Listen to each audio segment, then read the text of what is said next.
কবিতাৰ শিৰোনাম মোৰ দেশ, কবি শ্ৰীৰেণ ভট্টাচাৰ্য। মোৰ প্ৰাণৰো প্ৰাণৰ, মোৰ গানৰো গানৰ, মোৰ দেশ। মোৰ প্ৰতিটো কামে, মোৰ প্ৰতিটো চিন্তাই এই দেশৰ বুকুত ৰচে হৈ সোণোৱালী ভৱিষ্যতৰ সপোন। মোৰ জীৱনৰ আহে আহে, মোৰ যৌৱনৰ কোঁহে কোঁহে, সেই সপোনৰ কলৰোল। দেশে দেশে দেশ আছে, এনে বহু দেশৰ অৰঙে দৰঙে মই ঘূৰিছোঁ। বহু বন্ধুৰ সতে হাতে হাতে হাত ধৰি ফুৰিছোঁ।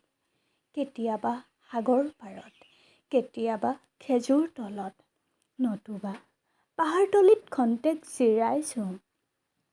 বন্ধুৰ সতে প্ৰাণ খুলি প্ৰাণৰ কথা পাতিছোঁ। তাৰ পাছত আকৌ আৰম্ভ কৰিছোঁ নতুন যাত্ৰা। এনে বহু যাত্ৰাৰ শেষ মোৰ দেশ, যাৰ বুকুৰ ৰুমে মোক দিছে ভাল পোৱাৰ আনন্দ, যৌৱনৰ প্ৰাচুৰ্য, জীৱনৰ নতুন অৰ্থ। এই দেশৰ প্ৰতিটো পুৱাই মোলৈ লুকাই আনে ঐশ্বৰ্যৰ বিপুল সম্ভাৰ। প্ৰতিটো সন্ধিয়াই বৈ আনে স্নিগ্ধ ফুলৰ সুবাস। প্ৰতিটো ঋতুৱে মোক দি যায় জীৱনৰ আশীৰ্বাদ। এই দেশৰ বাবে মই জীয়াই আছোঁ, এই দেশৰ বাবে মই জীয়াই থাকিবলৈ মৰণ পণ কৰিছোঁ।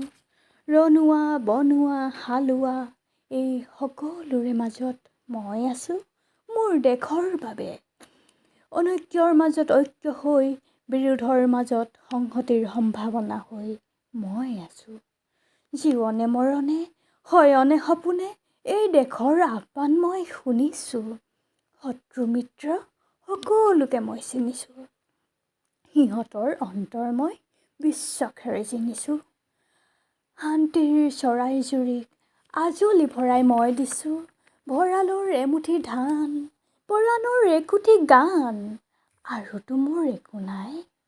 মোৰ দেশ, মোৰ কল্লোলিত সপোনৰ উত্তাল তৰংগই মোক লৈ যায় গভীৰৰ পৰা গভীৰতৰলৈ, আদৰ্শৰ কঠিন পৰ্বত মূললৈ। ধন্যবাদ।